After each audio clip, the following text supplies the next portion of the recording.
सो आप लोग welcome to science safari lab. लेकिन अब साइंस सफारी लैब को हमने ट्रांसलेट कर दिया अब हेलिक्स फाउंडेशन पाथवेज में। तो अब से ये पार्ट 3 है आपका। लास्ट पार्ट में हम लोगों ने एस्टर्स के बारे में पढ़ा था, उसकी आईपीसी वगैरह की थी। तो इस पार्ट में हम लोग पढ़ने वाले हैं एथर्स के बारे में। तो जानते हैं एथर्स क्या होते हैं।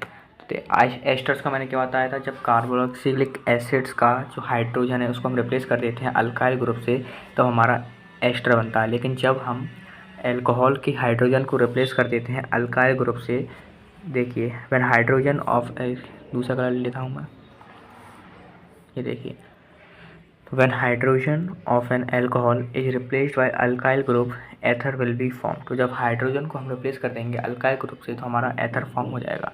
एग्जाम्पल देखिए, यहाँ पर देखिए रिप्लेस कर दिया गया है, यहाँ पर भी रिप्लेस कर दिया गया है एंड यहाँ पर भी रिप्लेस कर दिया गया है। ठीक है, अब जानते हैं एथर्स के बारे में एंड सो मोर। चलिए, तो देखिए एथर्स को आईयूपीएसी में अल्कोक्सी अल्केन का दर्जा दिया जाता है, यानी कि अल्कोक्सी अल्केन इनको आईयूपीएसी में कहा जाता है। अल्कोक्सी क्या होता है, अल्केन क्या होता है, किस पार्ट को हम अल्कोक्सी कहेंगे, किस पार्ट को अल्केन कहेंगे, आइए उसको भी समझ लेते हैं। तो देखिए अल्कोक्सी जो हम कहते हैं वो हम कहते हैं स्मॉल वाले पार्ट को, वहीं जो अल्केन हम कहते हैं वो हम कहते हैं रिमेनिंग पार्ट को। तो देखिए जो छोटा पार्ट होगा उसको हम कहेंगे अल्कोक्सी और जो बाकी का बचा हुआ पार्ट होगा उसको हम कहेंगे अल्केन। फॉर एग्जांपल ये देखिए, यहाँ पर इस ऑक्सीजन से दो ग्रुप बचा है, दोनों methyl group alkyl group attach हैं, लेकिन इसमें यहाँ पर ये मिथाइल है और यहाँ पर ये इथाइल है। तो मिथाइल जो है वो छोटा पार्ट है, इसलिए हमने इसको अल्कोक्सी कहा है। वहीं जो रिमेनिंग पार्ट है उसको हमने अल्केन कह दिया, तो हम इसको कहेंगे। अब देखिए मिथाइल है तो मिथॉक्सी देंगे, और अल्केन है, अल्केन में किस टाइप का है, 2 कार्बन है तो 2 कार्बन को हम एथ बोलते हैं, तो इसलिए इथेन, इसका नाम हो जाएगा मिथाइल मिथॉक्सी इथेन। तो समझ आया आपको समझ आया ये नाम कैसे पड़ा इसका। चलिए आगे बढ़ते हैं हम लोग, चलिए आगे देखते हैं, इसको देखते हैं। यहाँ पर दोनों साइड बराबर है, किसी को भी आप मिथॉक्सी कह सकते हैं, किसी को भी मिथेन कह सकते हैं, क्योंकि दोनों में कार्बन की संख्या बराबर है, यानी दोनों साइड इक्वल है, तो हम इसको कह देंगे मिथॉक्सी मिथेन। आगे बढ़ते हैं। अब देखिए यहाँ पर भी दोनों साइड बराबर है, यानी कि कोई छोटा नहीं कोई बड़ा नहीं, दोनों इक्वल हैं, तो हम इसको इथॉक्सी इथेन कह देंगे। चलिए ठीक है, देखिए तो एक और मैं आपको एक और एग्जांपल देता हूँ। जैसे कि मैंने लिखा यहाँ पर ऑक्सीजन और मैंने यहाँ पर लगा दिया C3H7। अब C3H7 में क्या है, एक इथाइल ग्रुप है, सॉरी अल्काइल ग्रुप है, और मैंने इस साइड लगा दिया यहाँ पर CH3। तो CH3 वो छोटा पार्ट है, तो हम इसको लिखेंगे मेथॉक्सी। क्योंकि जो छोटा पार्ट है उसको हम लिखते हैं अल्कोक्सी। अब अल्कोक्सी में छोटा पार्ट कार्बन, कार्बन एक है, ठीक है, तो एक को हम लिखते हैं मिथॉक्सी, और 3 कार्बन है, 3 कार्बन को हम लिखते हैं प्रोपेन, तो हम लिख देंगे मिथॉक्सी प्रोपेन। तो इसका आंसर हो जाएगा हमारा मिथॉक्सी एंड प्रोपेन। तो ये थी आईयूपीएसी ऑफ एथर्स। ठीक है, आपको एस्टर या एथर के बारे में ज़्यादा पूछा नहीं जाएगा, लेकिन एथर और एस्टर मैंने आपको पढ़ाया है ताकि आप सेपोनिफिकेशन एंड एस्टरिफिकेशन रिएक्शन आप कर सकें अच्छे से। अब आगे बढ़ते हैं, ये बहुत इंपॉर्टेंट टॉपिक हमारा एल्कोहल, इससे ही क्वेश्चन बनता है हमारा जनरली। तो एल्कोहल से क्वेश्चन नहीं बनेगा तो भाई किसी से बन नहीं सकता। तो एल्कोहल की ओर बढ़ते हैं। अब एल्कोहल का केमिकल फॉर्मूला हमारा होता है C2H5। उसको अगर इसका स्ट्रक्चर बना है तो ये स्ट्रक्चर इसका इस टाइप का होता है CH3 CH2 and OH। CH3 हमारा क्या होगा, मिथाइल, ठीक है, CH2 एंड OH हमारा एल्कोहल। ठीक है, चलिए आगे बढ़ते हैं।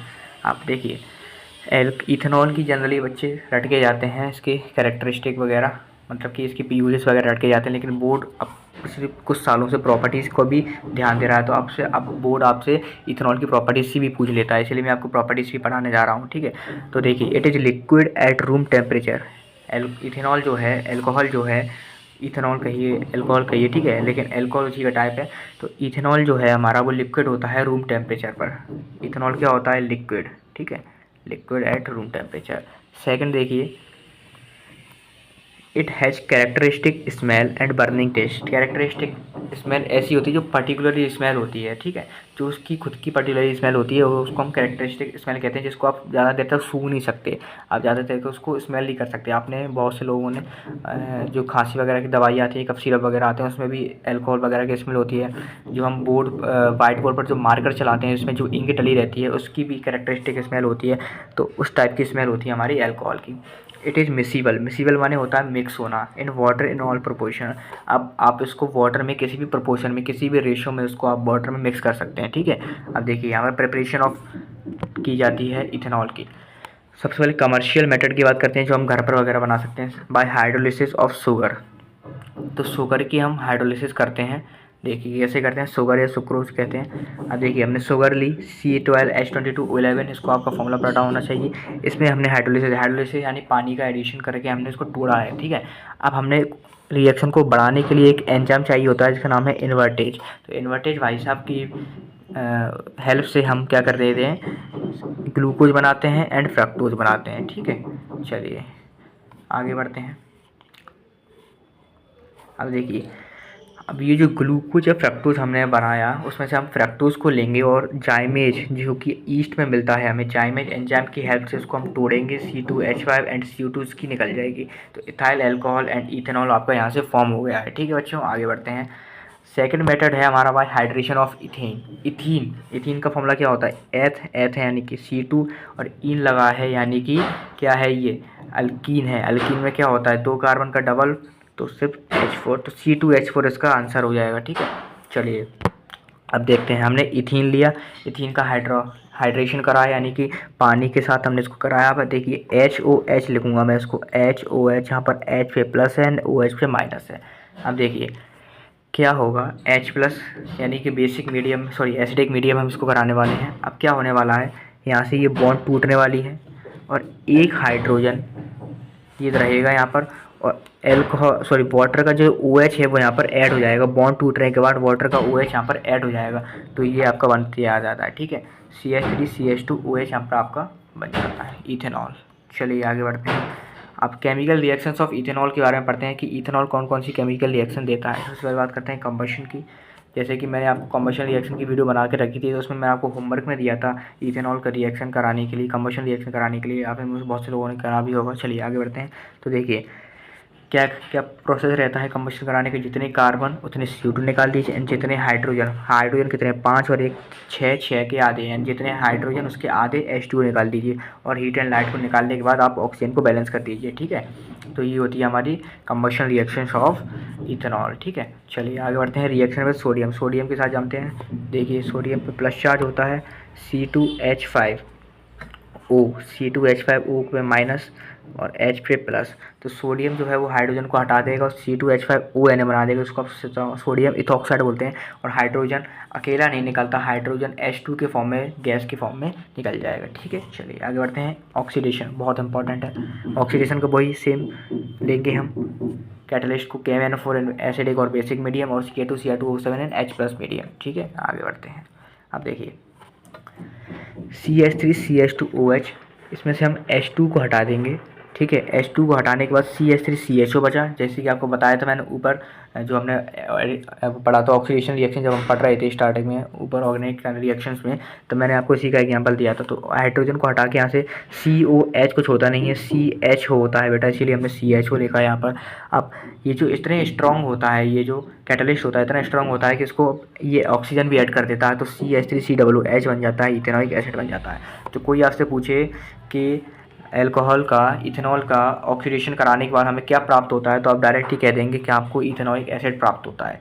अब डिहाइड्रेशन रिएक्शन की ओर बढ़ते हैं। डिहाइड्रेशन रिएक्शन माने कि उसमें से पानी को हटाना। डिहाइड्रेटिंग एजेंट होता है हमारा कॉन्सेंट्रेटेड H2SO4, ठीक है। तो देखिए CH3CH2, आप देखिए मैंने लिखा है यहाँ पर C2, एक सेकेंड देखिए, मैंने आपको मैं समझाने के लिए बता रहा हूँ। मैंने लिखा C2H5OH, इसमें से मुझे क्या माइनस करना है, वाटर माइनस करना है, H2O माइनस करना है मुझे इसमें से। अब देखिए मैं H2O मुझे इसमें से माइनस करना है, तो क्या होगा, ये एक हाइड्रोजन और एक ऑक्सीजन यहाँ से कट जाएंगे, तो ये OH के चला गया, बचा हुआ एक हाइड्रोजन यहाँ से हट जाएगा तो H4 बचा। यानी कि जब हम C2H5OH में से पानी को निकालते हैं तो हमारा CH2 बनता है, जो कि होता है C2H4, ठीक है। क्या बोलते हैं इसको, इथीन बोलते हैं। चलिए आगे बढ़ते हैं। अब इथेनॉल का एस्टरीफिकेशन, ये सबसे इम्पॉर्टेंट रिएक्शन है बेटा, ये आपके बोर्ड एग्जामिनेशन में पक्का से आने वाली है जहाँ तक मैं बोल रहा हूँ। तो देखिए एस्टरीफिकेशन क्या होता है, जब हम इथेनॉल की रिएक्शन जब हम इथेनॉल की रिएक्शन इथेनॉइक एसिड के साथ कराते हैं तब हमें मिलता है इथाइल इथेनॉल, जो कि एक एस्टर होता है। अब देखिए एस्टर कैसे है, ये इधर देखिए COOH में से हमने H हटा कर क्या जोड़ दिया, अल्काइल ग्रुप जोड़ दिया, C2H5 जोड़ दिया और मैंने आपको क्या क्राइटेरिया बताया था, जो पार्ट ऑक्सीजन से अटैच होता है, जो पार्ट ऑक्सीजन से अटैच होता है उसको हम बोलते हैं अल्काइल। तो यहाँ पर अल्काइल में 2 कार्बन है तो इथाइल हो गया, और जो रिमेनिंग पार्ट होता है उसको हम बोलते हैं अल्केनोइड। तो यहाँ पर 1 2 कार्बन है तो इथेनॉइड हो जाएगा, ठीक है। तो ये एस्टर फॉर्म होता है। अब देखिए कैसे फॉर्म होता है, इथेनॉइक एसिड का H जाता है एंड अल्कोहल का OH जाता है। H और OH मिलके हमारा क्या बना देते हैं, H बना देते हैं। और इसको आप कैसे लिख देंगे, CH3COO ठीक है, इस तरीके से आप लिख देंगे इसको। चलिए आगे बढ़ते हैं। अब देखिए डेफिनेशन देख लीजिए, reaction of ethanol with ethanoic acid in the presence of concentrated H2SO4। काम क्या होता है इसका, पानी हटाना, पानी हटाना, समझ गए बेटा। To form ester is known as esterification. अब एस्टर बनना है इसलिए एस्टरिफिकेशन कहा गया है। चलिए ये देख लीजिए, रोल ऑफ कंसंट्रेटेड H2 से बढ़ा दिया, डिहाइड्रेटिंग एजेंट होता है, कैटलिस्ट की तरह काम करता है, ठीक है। चलिए आगे बढ़ते हैं। अब बात करते हैं इथेनॉल के यूसेस की, ये बहुत इंपॉर्टेंट है, ये भी आपके बोर्ड एग्जामिनेशन में आएगा। It is use as beverages, मिलाने के लिए, बियर में, ब्रांडी, वाइन, इन सब में मिलाने के लिए अल्कोहल इथेनॉल हमारा काम आता है। ये एक सॉल्वेंट की तरह काम करता है गम्स, रेजिन्स एंड वार्निशेस में, ठीक है। इसको हम एनेस्थेटिक्स में भी यूज़ करते हैं, बेहोश करने के लिए, जैसे कि आपने बहुत मूवीज़ वगैरह में देखा होगा, लोग जो हैंकी होता है उनका जो, ठीक है, उस पर इसको छिड़क के लोगों को बेहोश करते हैं, ठीक है। तो इसमें भी काम आता है एनेस्थेटिक्स में। इसको थर्मोमीटर्स के अंदर यूज़ किया जाता है क्योंकि इसका मेल्टिंग एंड फ्रीजिंग पॉइंट लो होता है, इससे हमें पता चल जाता है कि किसको कितना बुखार वगैरह है, ठीक है, उसी के लिए यूज़ करते हैं। सेकंड देखिए, it is use in medicine, cough syrups, cosmetic, जैसे कि मैंने आपको ऊपर बताया था कि कफ सिरप्स वगैरह में यूज़ होता है, मेडिसिन में यूज़ होता है, मार्कर्स वगैरह में यूज़ होता है, इन सभी में इसका यूज़ होता है, ठीक है।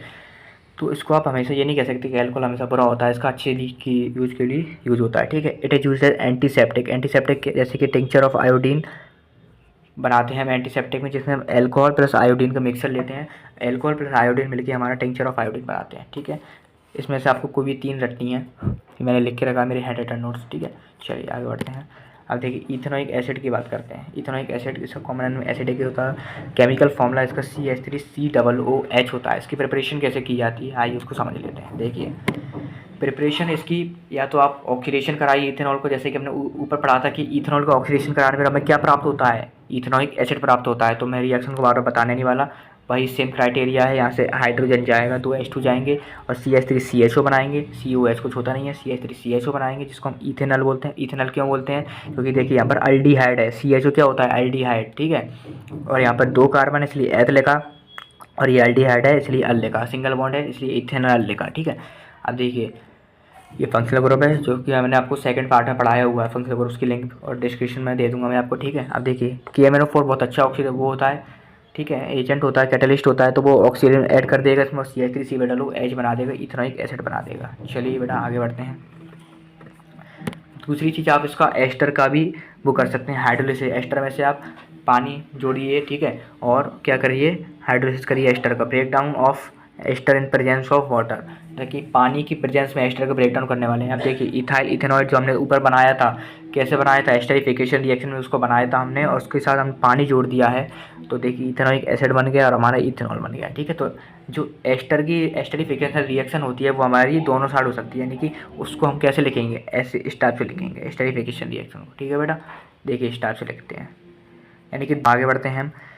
केमिकल रिएक्शन देख लेते हैं इथेनॉइक एसिड की। इथेनॉइक एसिड कौन कौन सी केमिकल रिएक्शन हमारे करता है, तो सबसे पहले बात करते हैं एसिडिक नेचर की। एसिडिक नेचर में क्या होता है, हमें सोडियम ऐड करना पड़ता है, तो CH3 देखिए सोडियम पर प्लस चार्ज है और CH3C पर माइनस चार्ज है, और हाइड्रोजन पर प्लस चार्ज है, तो प्लस प्लस को डिस्प्लेस कर देता है और CH3COON बना देगा, जो कि हमारा होता है सोडियम इथेनॉइड, और हाइड्रोजन गैस हमारा H2 के फॉर्म में यहाँ से बाहर चल जाती है, ठीक है। चलिए आगे बढ़ते हैं। बेस के साथ रिएक्शन कराएंगे। अब आप जानते हैं कि ये एक एसिड होता है, ठीक है, विनेगर में डला होता है, कोई एसिड बोलते हैं, एसिटिक एसिड होता है, तो एसिडिक क्या देगा H+ और बेस सोडियम हाइड्रोक्साइड हमारा OH देगा, तो H और OH मिलकर हमारा H2O बना निकाल देते हैं, ठीक है। और CH3COONA मिलकर हमारा ये बना देते हैं सोडियम इथेनॉल, जो कि हमारा ऊपर भी बनाता है, ठीक है। चलिए अब बात करते हैं कार्बोनेट के रिएक्शन के साथ। कार्बोनेट के साथ कैसे रिएक्ट करता है, कार्बोनेट जैसे कि मेटल कार्बोनेट वगैरह। आप एसिड बेस एंड सॉल्ट्स में आपने पढ़ा होगा कि जब भी कोई एसिड मेटल कार्बोनेट के साथ, मेटल कार्बोनेट या बाइकार्बोनेट के साथ रिएक्ट करता है तो वो CO2 एंड H2O निकालता है, ठीक है। आपने क्या पढ़ा था metal and acid and bases and salts में, कि जब भी कोई एसिड मेटल कार्बोनेट या मेटल बाइकार्बोनेट के साथ रिएक्ट करता है तो वो H2O एंड CO2 हमारा निकालता है। ये तो आपको रटना होना चाहिए। और बाद में आपका क्या बनता है, सॉल्ट बनता है। तो H निकलेगा, यहाँ से O2 निकलेगा, तो CO3 से CO2 निकल जाएगी और बचा हुआ वो इसके साथ मिलकर H2O बना देगा और CH3COO मिलकर हमारा ये बना देंगे। ठीक है, सो CH3COO हमारा ये बना देंगे। ठीक है, चलिए आगे बढ़ते हैं। अब बाइकार्बोनेट के साथ रिएक्शन करा लेते हैं बेटा। तो वही सेम प्रोसेस से CO2 H2 निकलेगी और वही सेम बनेगा। ठीक है, चलिए अब reduction of ethanoic acid. Reduction में क्या करेंगे, हम लेते हैं रिड्यूसिंग एजेंट जो कि होता है हमारा LiAlH4। इसका नाम होता है लिथियम अल्यूमिनियम हाइड्राइड। क्या नाम होता है बेटा इसका, लिथियम अल्यूमिनियम एंड हाइड्राइड। ठीक है, अब देखिए इसका प्रोसेस कैसे है। अब सबसे पहले हम एल्कोहल जो इथेनॉइक एसिड होता है उसका हम स्ट्रक्चर बनाने वाले हैं। देखिए स्ट्रक्चर कुछ इस टाइप से बनेगा इसका। CH3, ये देखिए CH3 carbon double bond oxygen और OH।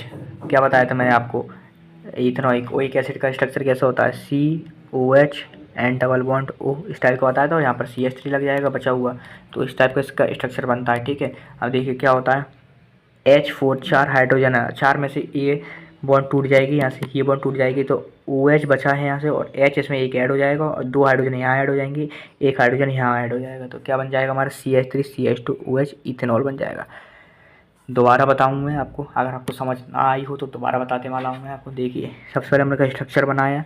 अब LiAlH4 में 4 हाइड्रोजन होते हैं, 4 में से 2 हाइड्रोजन हमारा इस बीच वाले कार्बन से ऐड हो जाएंगे और ये बॉन्ड टूट जाएगी हमारी, और OH हमारा था वो एक हाइड्रोजन के साथ मिलके H2O बना देगा। ठीक है, और बाकी का एक हाइड्रोजन बचा हुआ है वो OH के साथ, ऑक्सीजन के साथ मिलके OH बना देगा। तो हमारा क्या बन गया, CH3 CH2 एंड OH। ठीक है बच्चों, समझ आया। अगर आपको समझ ना आई हो तो बेटा मैं कुछ में कर नहीं सकता, ये आपकी थोड़ी बेसिक नॉलेज है। ठीक है, ये तो आपको आना ही चाहिए। ठीक है, चलिए आगे बढ़ते हैं। नहीं समझ आई तो रट लीजिए डायरेक्ट। चलिए अब बात करते हैं सपोनिफिकेशन रिएक्शन की। देखिए सपोनिफिकेशन मैंने आपको यहाँ पर क्या लिख के रखा है, saponification reaction very very very very very important, up to infinite time से इम्पॉर्टेंट है।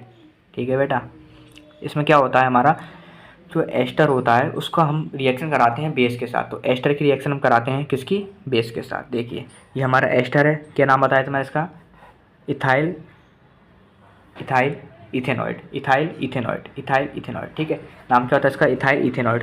ऑक्सीजन के साथ C2H5 अटैच है तो इथाइल हो जाएगा एंड ये बचा हुआ पार्ट इथेनॉइड। इसकी रिएक्शन हम कराएंगे बेस के साथ। देखिए अब CH3COO पर हमारा नेगेटिव चार्ज होता है, C2H5 पॉजिटिव चार्ज होता है, N पे प्लस चार्ज एंड OH पे माइनस चार्ज। तो प्लस माइनस डिस्प्लेस करके हमारा ये बनाते हैं। ठीक है, चलिए आगे बढ़ते हैं। देखिए अब देखिए क्या लिखा है यहाँ पर, अल्काइन hydrolysis of ester is called saponification. ठीक है बेटा, अल्काइल हाइड्रोलिसिस यानी कि बेस के साथ उसका हाइड्रोलिसिस कराएंगे तो उसको हम बोलते हैं एस्टरिफिकेशन। अब यूसेज ऑफ इथेनॉइक एसिड पढ़ते हैं हम, usage of ethanoic acid. Ethanoic acids का हम यूज़ कहाँ पर करा जाता है, तो देखिए इसका हम विनेगर में यूज़ करते हैं। विनेगर CH3COOH विनेगर में आप जानते हैं इथेनॉइक एसिड एसिटिक एसिड होता है। इसका हम लैब रिएजेंट की तरह यूज़ करते हैं, लैब में रिएजेंट होता है ये। ठीक है, इसको हम कोएगुलेट यानी थक्का जमना, रबर को जब हम पेड़ से जो रबर निकालते हैं हम लेटेक्स से पेड़ के, तो उसको हम थक्का जमाने के लिए काम कराते हैं। ठीक है, लेटेक्स। चलिए आगे बढ़ते हैं। It is used as manufacture of cellulose. Cellulose acetate का मैन्युफैक्चर हम निकालते हैं, use as packing. Cellulose acetate का काम क्या होता है, पैकिंग मटेरियल की तरह ये यूज होता है। ठीक है, प्रॉपर्टीज रख लीजिए कोई भी। आगे बढ़ते हैं। देखिए अब लास्ट पार्ट है हमारा प्रॉपर्टीज़। देखिए प्रॉपर्टीज़ क्या है, कलरलेस लिक्विड होता है हमारा, पंजेंट स्मेल के साथ। आप विनेगर का, कभी आपके घर में विनेगर होगा तो आप विनेगर को डब्बा वगैरह खोल के देखिए और उसकी स्मेल लीजिए, स्मेल कीजिए, आपको एकदम पंजेंट की स्मेल आएगी। ठीक है, अब सेकंड प्रॉपर्टी क्या है, हाइग्रोस्कोपिक। हाइग्रोस्कोपिक यानी कि मॉइस्चर को एब्जॉर्ब कर लेता है in nature and miscible in water. Miscible यानी कि मिक्स्ड, ये पानी में हमारा मिक्स हो जाता है। तो यही था हमारा पूरा कार्बन एंड कंपाउंड्स चैप्टर बेटा। तो बिल्कुल लग जाइए तैयारी में, पूरा चैप्टर मैंने आपको रिवाइज करा दिया है, पूरा चैप्टर पढ़ा दिया है 3 पार्ट में। नेक्स्ट वीडियो में हम चाहेंगे तो कवर कर पाएंगे, हम अपना क्वेश्चन प्रैक्टिस करेंगे। ठीक है, नेक्स्ट पार्ट में। थैंक यू बच्चों वेरी मच।